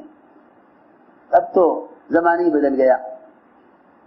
پہلے سارے صحابہ بیٹھ کر ایک پیالے میں کھا لیا کرتے تھے، اب پلیٹیں الگ الگ رکھی جاتی ہیں. اگر بڑی پلیٹ کے ساتھ ایک چھوٹا پیالہ رکھا جاتا ہے، یہ میٹھے کے لیے ہے، یہ کھانے کے لیے ہے. اگر کوئی پیالے میں میٹھے کی جگہ نمکین لے لے گا تو کہیں گے اس کو تمیز نہیں ہے، یہ پیالہ اس کام کے لیے نہیں تھا، یہ پیالہ میٹھے کے لیے ہے، یہ پلیٹ کھانے کے لیے ہے. دیکھو تو صحیح، اتنی معمولی چیزوں میں جب برتن تقسیم ہیں تو پھر یہ کیسے کہہ سکتے ہو کہ بھئی یہ ایک برتن ہے، چاہو اس میں پیشاب کر لو، چاہو اس میں پانی پی لو؟ کہ نہیں، ہر چیز کا برتن الگ ہے. بس میں اس لیے عرض کر رہا کہ اپنی دعوت اور عبادت کو رواجی چیزوں سے بچاؤ. صحابہ نے عرض کیا ہمارے پاس تو یہی آلات ہیں، لوگوں کو جمع کرنے کے لیے یہی طریقے ہیں، لوگوں کو جمع کرنے کے لیے یہی طریقے ہیں. آپ نے فرمایا کہ یہ طریقے غیروں کے ہیں. آپ نے چیزوں کے استعمال سے منع فرما دیا. اللہ نے صحابی کے خواب میں عبداللہ بن زید بن عبد ربی کو خواب میں فرشتہ دکھلایا، ہاتھ میں سارنگی لے کر گھوم رہا تھا. صحابی نے کہا کہ ہاں یہ ہمیں چاہیے. فرشتے نے پوچھا کیوں چاہیے؟ کہ ہم اس سے لوگوں کو نماز کے لیے جمع کریں گے. ہم اس سے لوگوں کو نماز کے لیے جمع کریں گے. فرشتے نے کہا نہیں، یہ استعمال مت کرو، اس کو استعمال مت کرو. بلکہ فرشتے نے ان صحابی کو اذان سکھلائی، کہا کہ دیکھو اس طرح کانوں میں انگلی دو اور اس طرح قبلہ رخ کھڑے ہو کر ان کلمات کے ساتھ دعوت دو. صحابی نے آ کر صبح اپنا خواب پیش کیا. پھر تو اور صاحب بولے کیا ہم نے بھی خواب دیکھا ہے. فرمایا بس اللہ کی طرف سے اذان آ گئی ہے، اللہ کی طرف سے اذان آ گئی. گویا دعوت تامہ رواجی چیزوں کو چھوڑنے پر دی گئی ہے۔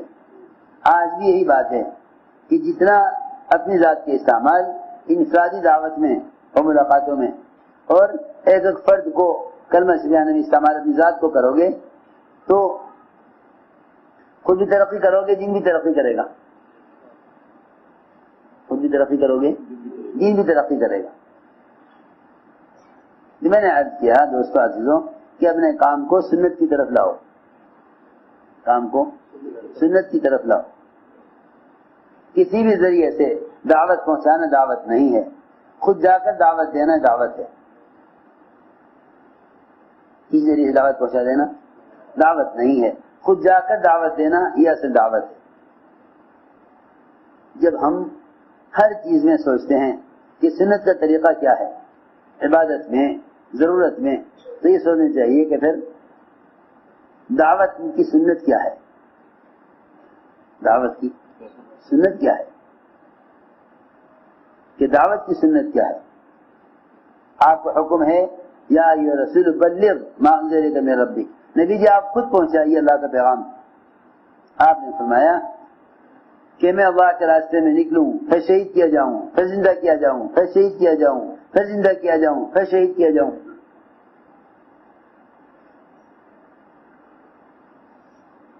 یعنی میں چاہتا ہوں کہ خود جا کر دعوت دوں۔ آپ نے فرمایا کہ سارے صحابہ کے لیے ایک وقت میں سواری کا انتظام کرنا میرے لیے مشکل ہے، ورنہ میں کسی بھی غزوے سے اور کسی بھی خروج سے پیچھے نہ رہتا، ہر موقع پر نکلتا، ہر موقع پر نکلتا۔ میرے دوستو عزیزوں، پہلے سمجھنا چاہیے کہ دعوت کسے کہتے ہیں۔ اصل میں دعوت صحابہ کرام کا طریقہ محنت ہے، دعوت صحابہ کا طریقہ محنت ہے، دعوت صحابہ کا طریقہ محنت ہے۔ اس دعوت کے ذریعے یقین و ماحول کو بدلنا ہے، اس دعوت کے ذریعے یقین و ماحول کو بدلنا ہے، اس دعوت کے ذریعے یقین و ماحول کو بدلنا ہے۔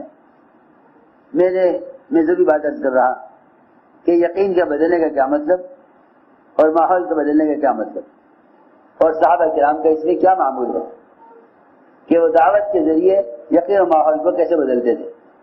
دعوت کے ذریعے یقین و ماحول کو بدلنا یہ ہے کہ تم دعوت دے کر اس کو اس کے ماحول سے نکال کر عمل کے ماحول میں لاؤ، یہ ہے دعوت کے ذریعے ماحول کا بدلنا۔ اور مسجد میں ایمان کا رقم میں جوڑ کر یہاں اللہ کی بڑائی سمجھاؤ، یہ ہے یقین کا بدلنا، یہ ہے یقین کا بدلنا۔ دعوت دے کر اس کو اس کے ماحول سے نکال کر اپنے ماحول میں لاؤ، یہ ہے دعوت کے ذریعے ماحول کو بدلنا۔ کیونکہ فرمایا کہ جو تمہیں سے منکر کو دیکھے اس کو چاہیے کہ اسے اپنے ہاتھ سے بدل دے، اپنے ہاتھ سے بدل دے۔ ہاتھ سے اگر نہیں بدل سکتا تو زبان سے بدلے۔ زبان سے بدلنے کا مطلب یہ ہے کہ تم اس کی خوشامد کر کے سمجھا کر اس کو بازار کے ماحول سے مسجد کے ماحول میں لے آؤ، یہ ہے ماحول کو بدلنا، یہ ہے ماحول کو بدلنا۔ دوسری بات یہ تھی کہ یقین کا بدلنا، کہ یقین کا بدلنا یہ ہے کہ تم اس کو بازاری ماحول سے ایمان کے ماحول میں لے آؤ۔ اس لیے یہ بات سب یاد رکھیں کہ ہمارے گشت کا اصل مقصد ہے ایمان کے حلقوں پر ایمان والوں کو جمع کرنا۔ ہمارے گشت کا مقصد ہے ایمان کے حلقوں پر ایمان والوں کو جمع کرنا، ایمان کے حلقوں پر ایمان والوں کو جمع کرنا، یہ ہمارے گشت کا مقصد ہے۔ یہ کام سیرت کے تابع ہے، کام سیرت کے تابع ہے، ہمارے آپ کے تجربات کے تابع نہیں ہے۔ میں نے خوب اندازہ کر لیا، آپس کے اختلاف کی اصل وجہ یہ ہے کہ ہر شخص اپنے تجربات کی طرف دعوت دیتا ہے۔ ہر ایک، بالکل تم سے صاف کہہ رہا ہوں، ہر ایک کی کا اصرار اپنے تجربے کی طرف ہے۔ میں عرض کرتا ہوں، جتنے بھی دنیا میں ڈاکٹر ہیں نا، ہر ڈاکٹر مریض کو اپنی دوا لکھ کر دے گا. کوئی ڈاکٹر کسی ڈاکٹر کی دوا کو یہ نہ کہے گا کہ ہاں یہ دوا کھاتے رہو یہ بھی ٹھیک ہے. تو سوچے گا پھر میں کس لیے ہوں, پھر میں کس لیے ہوں. یہ جانتے ہوئے کہ ہاں اس مرض کی یہی دوا ہے, لیکن دوسرے ڈاکٹر کی دوا کا انکار کر کے اپنی دوا تجویز کرے گا. بہت کم ایسے خیر خواہ ڈاکٹر ملیں گے جو کہیں گے ہاں جی دوا ٹھیک ہے یہ کھاتے رہو. ورنہ ہر حکیم اور ڈاکٹر کا مزاج یہ ہے کہ دوا دیکھتے ہی کہے گا یہ تو بالکل بیکار دوا ہے. کسی نے لکھ کے دے دیا آپ کو, ہاں چاہے اس کو دوا سے فائدہ ہو رہا ہو, مگر وہ اس دوا کو اچھا نہیں کہے گا, کیونکہ ہر ایک کی دعوت اپنے تجربے کی طرف ہے. میں کچھ کہنا چاہتا ہوں, کام کرنے والوں کے آپس میں اختلاف کرنے کی اصل وجہ یہ ہے کہ اجتماعی طور پر کام کے طریقہ کے اعتبار سے, کام کے طریقہ کار کے اعتبار سے اجتماعی طور پر سیرت پر نظر نہیں رکھتے. اس پر سیرت پر نظر نہیں رکھتے. سیرت پر نظر نہیں ہے, اپنے تجربات پر نظر ہے. اور میری بات یاد رکھو کہ یہ تک کام کو سیرت پر نہیں لاؤ گے اس وقت تک باطل مغلوب نہ ہوگا, باطل مغلوب نہیں ہوگا. کیوں؟ اس لیے کہ تجربات حادث ہیں, تجربات حادث ہیں یعنی ختم ہونے والے ہیں, اور سنتیں باقی رہنے والی ہیں. سنتیں باقی رہنے والی ہیں. لوگ کہتے ہیں ہمارا تجربہ یہ ہے, یہ کیا جائے. کل کو لوگ آئیں گے ان کا تجربہ کچھ اور ہوگا, ان کے بعد جو لوگ آئیں ان کا تجربہ کچھ اور ہوگا. میں نے خوب غور کیا ہمارے صاحب کے بیانات میں کہ یہ حضرات تجربات پر نہیں چلتے تھے, بلکہ محمد صلی اللہ علیہ وسلم اور آپ کے صحابہ کے معمول پر چلتے تھے. کیونکہ یہ بات حق ہے کہ کام کرنے والوں کے تجربات پر امت جمع نہیں ہوگی, امت سیرت پر جمع ہوگی. امت سیرت, اس کا کوئی جواب نہیں ہے, اس کا کوئی جواب نہیں, اس کا کوئی جواب نہیں ہے, اس کا کوئی انکار نہیں کر سکتا, یقینی بات ہے. تو میں نے عرض کیا کہ ہمارے گشت کا موضوع ہے دعوت دے کر صحابہ کی طرح ایمان کے حلقوں پر جوڑنا. دعوت دے کر صحابہ کی طرح ایمان کے حلقوں پر جمع کرنا, یہ ہمارے گشت کا موضوع ہے. چاہے ہم دنیا میں کہیں بھی ہوں, ہم دنیا میں کہیں بھی ہیں, ہمارے گشت کا موضوع ہے صحابہ کی طرح دعوت دے کر ایمان کے حلقوں پر جوڑنا. کیونکہ بڑی تیزی کے ساتھ ملاقات کا معمول برائے ملاقات ہوتا جا رہا, بڑی تیزی کے ساتھ ملاقات کا معمول برائے ملاقات ہوتا جا رہا. صحابہ کی ملاقاتیں برائے ملاقات نہیں ملتی. صحابہ کی ملاقات جو ملتی ہے وہ ان کو ان کے ماحول سے نکال کر اپنے ماحول میں لانا ملتا ہے. وہ یوں کہتے تھے اٹھو ہمارے ساتھ, چلو ہمارے ساتھ, آؤ ہمارے ساتھ, بیٹھو ہمارے ساتھ.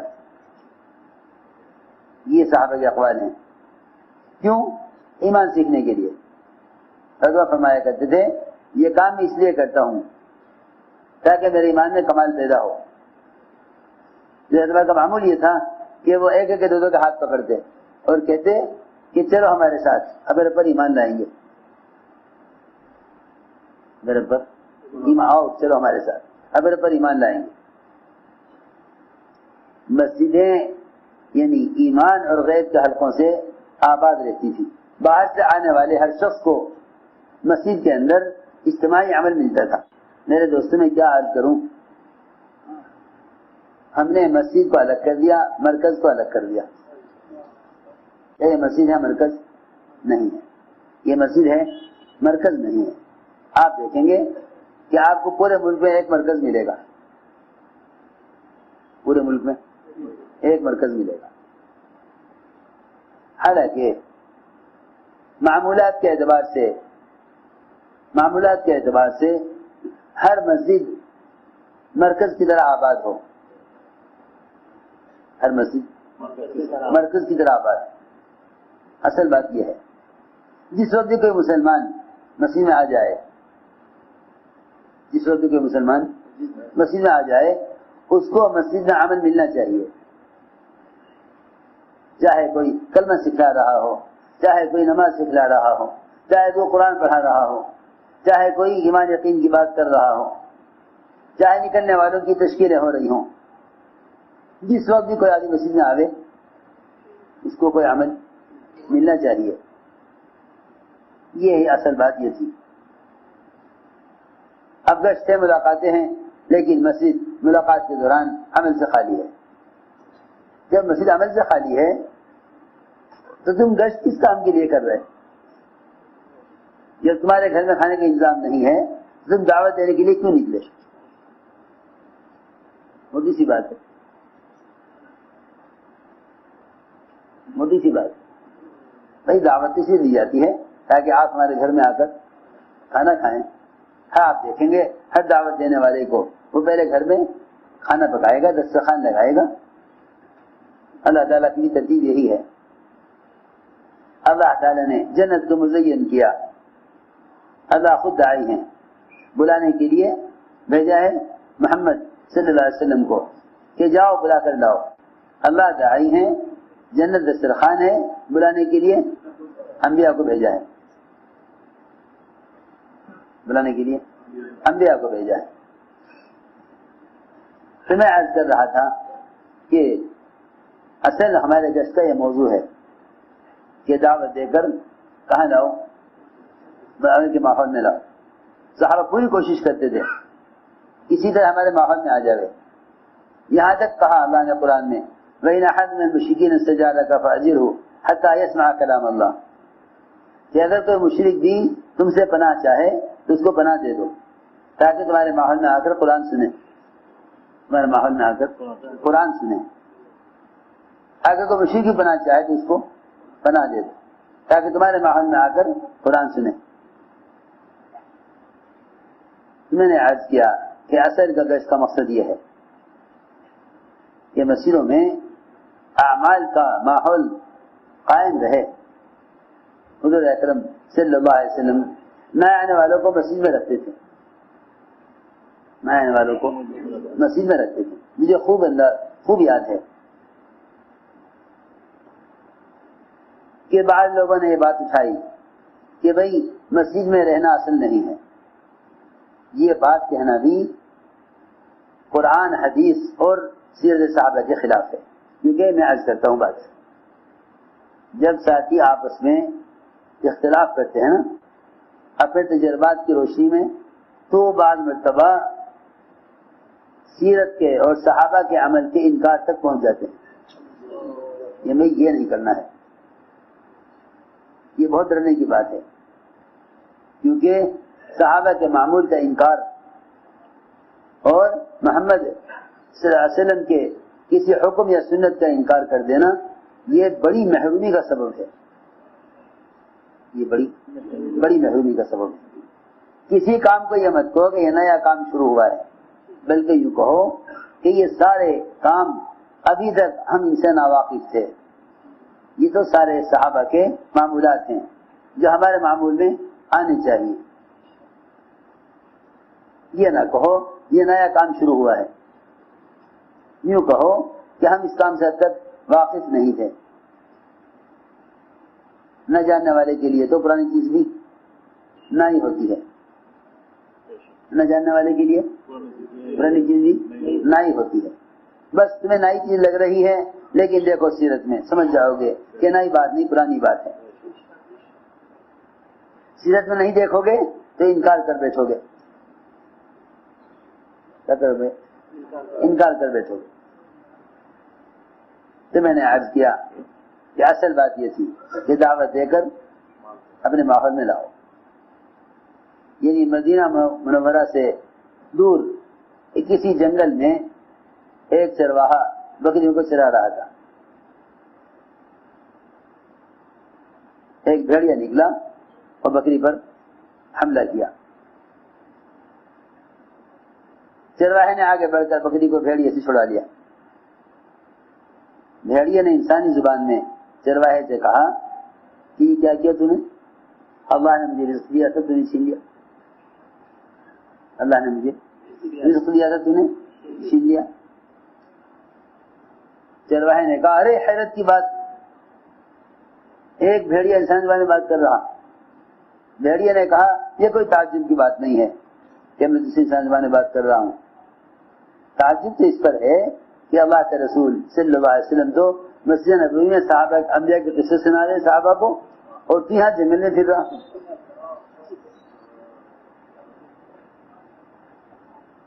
وہ تو صحابہ کو انبیاء کے قصے سنا رہے مسجد میں,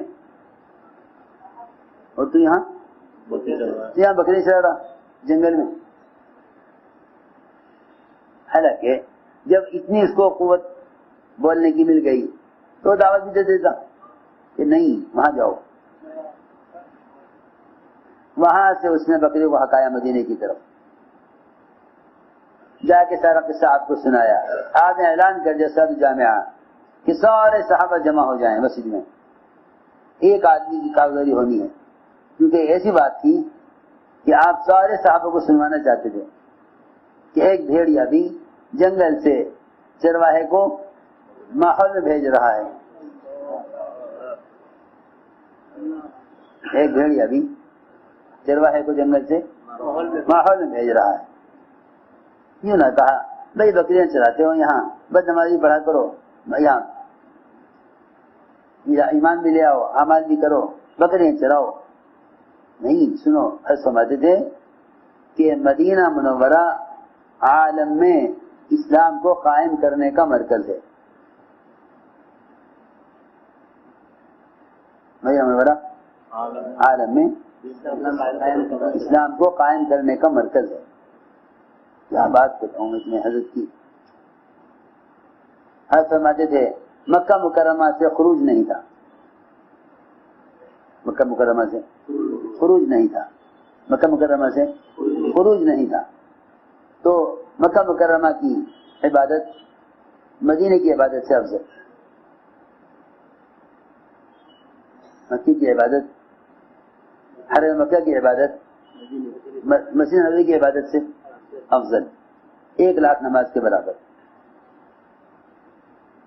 جی ہاں, کیا آپ حرم میں عبادت کریں تو حرم کے علاوہ مساجد سے 1,00,000 کا اجر ملے گا.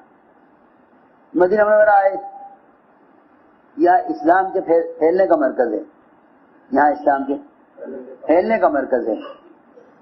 یہاں یہ نہیں فرمایا کہ یہاں رہ کر نماز پڑھو گے تو افضل, یہاں یہ فرمایا کہ اگر تم یہاں سے باہر نکل کے نماز پڑھو گے تو افضل ہے. مکے میرے کا عبادت کرو تو ساری دنیا کی مساجد سے 1,00,000 گنا افضل, اور مدینے سے نکل کر نماز پڑھو تو مدینے میں رہ کر نماز پڑھنے سے افضل. سنو, بہت سے بات سننے کی ہے کہ اگر مدینے میں رہ کر عبادت کرو تو مدینے سے نکل کر عبادت کرنا مدینے میں رہ کر کرنے سے افضل. کیوں؟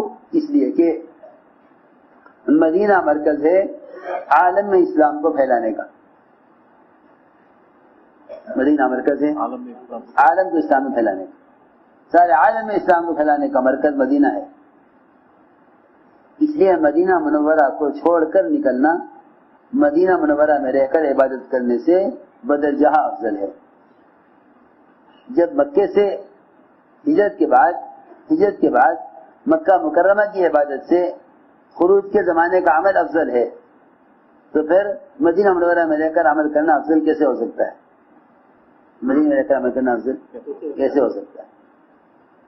کہ مدینہ منورہ اسلام کے پھیلنے کا مرکز ہے. مدینہ منورہ اسلام کے پھیلنے کا مرکز ہے. حج کے بیانات پڑھا کرو خوب غور سے, سارے اشکالات دور ہو جائیں گے. مجھ سے ایک عالم نے کہا کہ بھائی فنا بات, میں نے کہا تو سنے تم حج کے بیانات نہیں پڑھتے, حج کے بیانات نہیں پڑھتے. حج کے بیانات پڑھ کے کہنے لگے کہ سارا کام سمجھ میں آ گیا, ورنہ ہم نہیں سمجھ رہے تھے کہ وہ جتنے فضائل صاحب ایسے خروج کے ہیں وہ تو قتال کے لیے ہیں, حج کے بیانات پڑھ کے اندازہ ہوا کہ قتال تو ایک عارض ہے، خروج ایک عارض ہے اور خروج کا ایک آخری جز ہے، خروج کا آخری جز ہے. یہ قتال بھی جزیے کے بعد کا جز ہے. کون سا جز ہے؟ جزیے کے بعد کا جز ہے قتال، جسے لوگ کل سمجھے بیٹھے ہیں، جسے لوگ کل سمجھے بیٹھے ہیں وہ جزیے کے بعد کا جز ہے. مولانا علی صاحب کے ملفوظات میں لکھا ہوا ہے کہ قتال دعوت کا ایک فرد ہے، قتال دعوت کا ایک فرد ہے، قتال دعوت کا ایک فرد ہے، یعنی ایک جز ہے. خروج قتال کے لیے نہیں ہے، خروج تو امت کو جہنم سے بچانے کے لیے ہے، قتال کے لیے نہیں ہے. کتنے غزوات ایسے ہیں جہاں قتال ہوا ہی نہیں ہے، جہاں قتال ہوا ہی نہیں ہے. جہاں قتال ہونے لگا وہاں بھی صحابہ نے دعوت مقدم رکھا. حضرت خالد رضی اللہ عنہ نے دیکھ لیا کہ روم کی فوج مقابلے پر آ گئی، آخری وقت ہے، اب قتال ہی ہونا ہے. حضرت خالد کو خیال آیا کہ یہ ساری روم کی فوج کا سپہ سالار جرجا، اس کو اپنی دعوت دینی چاہیے، ہو سکتا ہے کہ اللہ تعالیٰ اسی اسلام کی ہدایت دے دے. حالانکہ آمنے سامنے فوجیں کھڑی ہوئی ہیں اور قتال کا تیار ہے بالکل. حضرت جرجا، حضرت خالد نے کہا جرجا ذرا آگے آ جاؤ، مجھے ایک بات کرنی ہے. وہ بھی فوج یہ سمجھی کہ اچانک حملہ کر کے ہمارے سردار کو قتل کر دیں گے. جرجا آگے بڑھے، حضرت خالد نے گھبراؤ مت، اور آگے آ جاؤ، اور آگے آ گئے. دونوں کی کہ گھوڑوں کی گردنیں مل گئی آپس میں، اتنا قریب آ گئے. حضرت خالد نے کہا جرجا سے، جرجا اب بھی اسلام قبول کر، ہم ہلاکت نہیں چاہتے، اب بھی اسلام قبول. اللہ کی شان، اللہ تعالیٰ کو اس پر رحم آتا ہے کہ یہ میرے دین کی دعوت میں دشمن کے سامنے کھڑے ہو کر بھی اب بھی اپنے دشمن کو جہنم سے بچانا چاہتا ہے، ابھی بھی دشمن کو جہنم سے بچانا چاہتا ہے. اللہ کی شان کہ اللہ تعالیٰ خالد کی کوشش پر جرجا کو میدان قتال میں اسلام کی ہدایت دے دی. وہی کلمہ پڑھ لیا، ساری فوج پیچھے منتظر حملہ کرنے کے لیے، اور جرجا مسلمان. حضرت خالد نے وہیں اپنے خیمے میں غسل کرایا، 2 رکعت نماز پڑھوائی. فوج نے دیکھ لیا کہ ہمارا سردار تو مسلمان ہو گیا، انہوں نے حملہ کیا، جرجا شہید ہو گئے. ایک نماز بھی اسلام میں نہیں ملی، سیدھے جنت میں چلے گئے. یہ تھی بات. تو میں عرض کر رہا تھا کہ اپنے ماحول میں لانا اصل ہے، یہ ہمارے گشت اصل موضوع ہے. یہ دعوت دے کر ماحول میں لاؤ. حضور اکرم صلی اللہ علیہ وسلم لوگوں کو، یعنی نئے آنے والوں کو مسیح کے ماحول میں رکھتے تھے، اسی ماحول میں رکھتے تھے. ہم یہ محسوس کر رہے ہیں کہ اب پرانے ہوں یا نئے، پرانے ہوں یا نئے، ان کا وقت مسجد میں نہیں گزرتا، ان کا وقت مسجد میں نہیں گزرتا. پرانے ہوں یا نئے، ان کا وقت مسجد میں نہیں گزرتا. مسجد میں ضرور وقت دو. میں نہیں کہتا کہ باہر کی ملاقاتیں کم کر دو، کہ نہیں، ایک ایک ایمان والے کو اپنے ساتھ لے کر اعمال مسجد میں جوڑو، ایک ایمان والے کو ساتھ لے کر اعمال مسجد میں جوڑو. تو میں نے عرض کیا کہ یہ پہلی بات ہے، بھئی یقین کی تبدیلی کے لیے اور ماحول کو بدلنے کے لیے مسجدیں بنائی گئی. پروفیسر ثقیف نے کہا تھا کہ اسلام تو قبول کریں گے لیکن نماز نہیں پڑھیں گے، زکوٰۃ نہیں دیں گے. دین کی محنت بھی نہیں کریں گے. آپ نے ایک ہی علاج کیا کہ ان کو مسجد میں رکھو, اعمال مسجد ان کے دلوں کو اسلام کے لیے نرم کر دیں گے, اعمال مسجد کے دلوں کو اسلام کے لیے نرم کر دیں گے. اصل مقصد یہ تھا. تو میرے دوستوں, آج کے بزرگوں, اس کا عزم کرو کہ ہمیں اپنے کام کو سیرت کی طرف لانا ہے, کام کو سیرت کی طرف لانا ہے, اپنے کام کو سیرت کی طرف.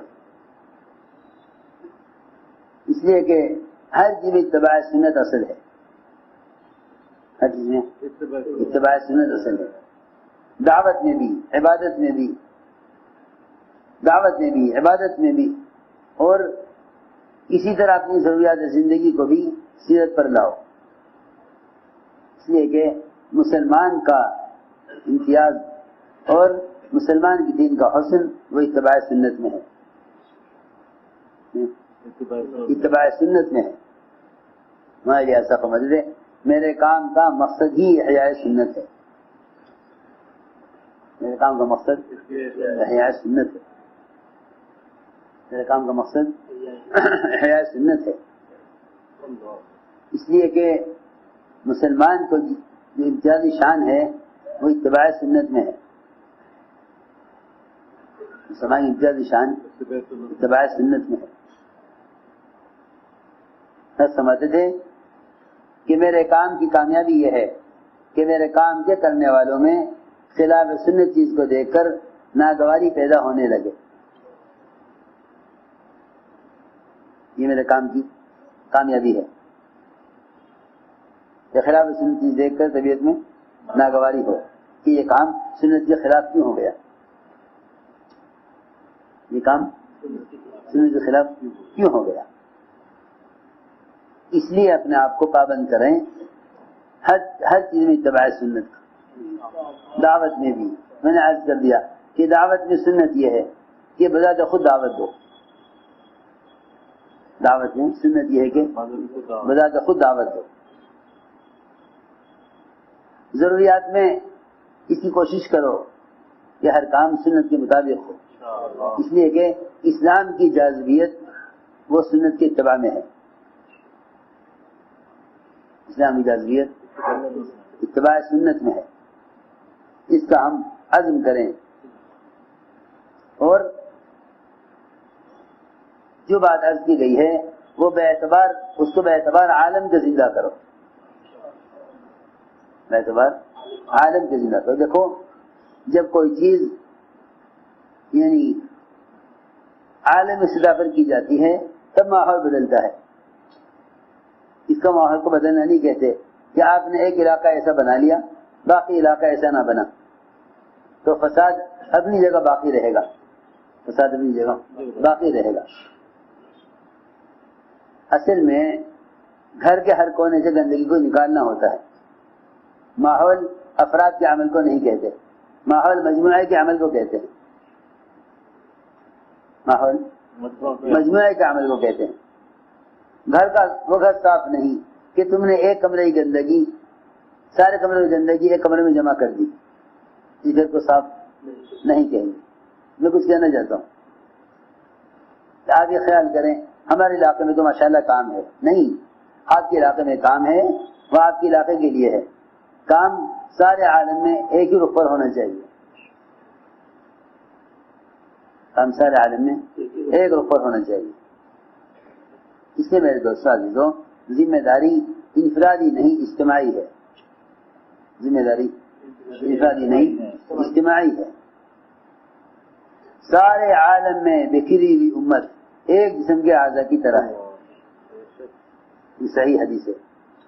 سارے عالم بکھری ہوئی امت ایک جسم کے اعضاء کی طرح ہے.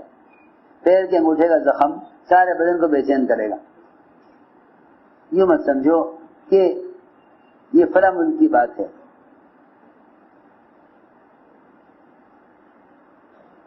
بلکہ یہ خیال کرو کہ اگر فلاں ملک میں رہنے والا مسلمان نماز چھوڑ رہا ہے تو انسان کا مسلمان اس کے لیے بے چین ہو. میرے دوستو عزیزو, عالم کے کسی کونے کی بے دینی کو سن کر دل کا غمگین ہونا اور اس کے لیے دعائیں کرنا یہ سب سے ادنا درجے کے ایمان کی علامت ہے. میری بات دوبارہ سنو غور سے. عالم کے کسی کونے کی بے دینی کو سن کر دل کا غمگین ہونا اور اس بے دینی کو ختم کرنے کے لیے اللہ سے دعا مانگنا یہ سب سے کمزور درجے کے ایمان کی علامت ہے. یہ کمزور درجے کے ایمان کی علامت. میری بات غور سے سننی پڑے گی بہت. دنیا کے کسی کونے میں بے دینی ہے, اس بے دینی کے احوال کو سن کر دل سے غمگین ہونا اور اس کے لیے دعائیں کرنا یہ ایمان کا سب سے ادنا درجہ ہے. اس سے نیچے ایمان کا کوئی ذرہ دل میں باقی نہیں ہے. اصل میں اس بات کا سوچنا بڑا بھاری کام ہے, بڑا بھاری کام ہے. کیونکہ حدیث میں فرمایا ہے ایمان کا اعلیٰ درجہ اور ایمان کا درمیانہ درجہ اور ایمان کا سب سے ادنا درجہ. اعلیٰ درجہ ایمان کا یہ ہے, ایمان کا اعلیٰ درجہ یہ ہے کہ تم منکر کو دیکھ کر اس کو اپنے ہاتھ سے بدل دو. درمیانہ ایمان کا درجہ یہ ہے کہ تم منکر کو دیکھ کر اس کو اپنی زبان سے بدل دو. سب سے ادنا درجہ ایمان کا, سب سے کمزور ترین ایمان جس کے بعد کوئی ذرہ ایمان کا باقی نہیں رہتا دل میں, وہ سب سے کمزور ایمان یہ ہے کہ تم منکر کو دیکھ کر اس کو اپنے دل کے ذریعے بدلو, اس کو اپنے دل کے ذریعے بدلو. بھائی دل سے کیسے بدلا جائے گا؟ کہ دل سے بدلنے کی دو مطلب ہیں.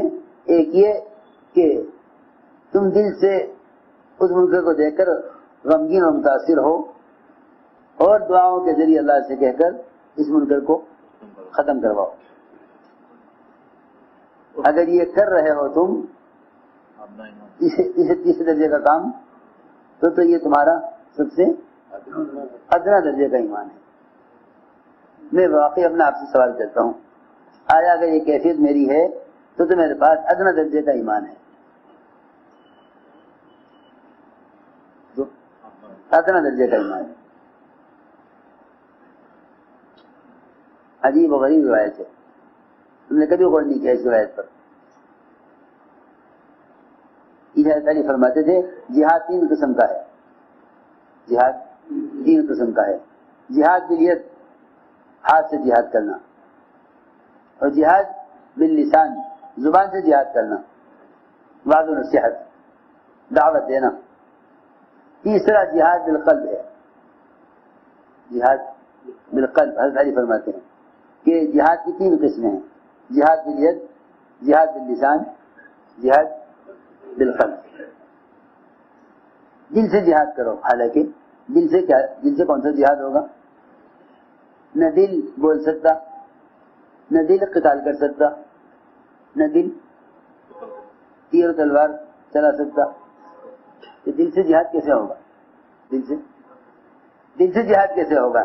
کہ دل سے جہاد کا مطلب یہ ہے کہ تم دعا اور اندر کے غم اور کڑھن کے ذریعے اللہ سے کہہ کر اس منکر کو ختم کرواؤ. یہ ہے جہاد بالقلب, یہ ہے دل سے جہاد کرنا, یہ ہے دل سے جہاد. ہماری بات اچھی سے سمجھ لینا. تو اب یہ بتاؤ کہ اگر تم امریکہ کے حالات سنو, یورپ کے حالات سنو, اپنے ہی ملک میں اقتصاد کے حالات سنو, تو اپنے دل کی کیفیت کو دیکھو, آیا ان حالات سے دل متاثر ہوتا ہے یا نہیں. اور بڑی بات یاد رکھنا, جو ان حالات کو سن کر جہاد بالقلب پر نہیں آیا, وہ جہاد باللسان پر کیسے آ جائے گا؟ جو جہاد باللسان پر نہیں آئے گا وہ جہاد بالیت پر کیسے آ جائے گا؟ موٹی سی بات ہے. جس کا دل متاثر نہ ہو بے دینی سے, اس کے اعضاء کیسے متاثر ہوں گے؟ اس کے اعضاء کیسے متاثر ہوں گے کہ وہ اپنی جان کو, اپنے مال کو کھپاوے اللہ کی دین دنیا میں قائم کرنے کے لیے. جو بے دینی سے جس کا دل متاثر ہوا, اس کا جسم کیسے متاثر ہوگا؟ بے دینی کو دیکھ کر اگر دل متاثر نہ ہو تو اس لیے فرمایا نا حدیث میں کہ ایمان کی علامت یہ ہے کہ نیکیوں سے خوشی ہو اور گناہ سے غمگین ہو. تو میرے دوستو عزیزو، مسئلہ اپنی ذات کا نہیں، ساری امت، ساری انسانیت کا ہے، کیونکہ پوری امت ایک کشتی کی سوار ہے. پوری امت ایک کشتی، سارے نیک زہاد اور اللہ کی عبادت کرنے والے، ذکر تلاوت کرنے والے ہوں. ایک آدمی اگر کشتی میں سوراخ کرے تو سب کے ڈوبنے کے لیے کافی ہے. ایک آدمی کا سوراخ کرنا سب کو ڈوبنے کے لیے. جہاں حالات یہ ہوں کہ اکثریت کشتی کو توڑنے والی ہو، وہاں نجات کی کہاں امید ہے؟ جہاں اکثریت کشتی کو توڑنے والی ہو. سیدھی بات ہے.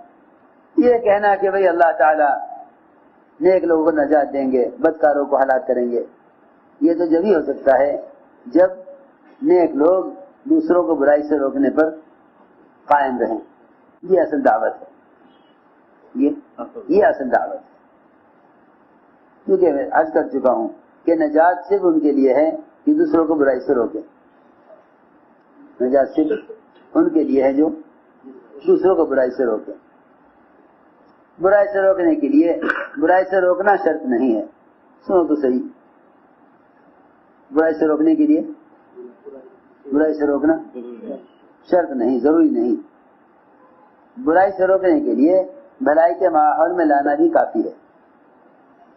بھلائی کے ماحول میں لانا یہ برائی سے روکنے کا بہترین بدل ہے. کیونکہ اگر کسی کو منکر سے روکنے سے اس کے اندر اصرار اور زبردستی اور اس کے اندر یعنی ضد پیدا ہونے کا اندیشہ ہو تو معروفات پر لانا ہی اثر ہے کہ اس کو معروفات پر لے آؤ، اس کے معروفات اس کو منکر سے خود ہی روک دیں گے.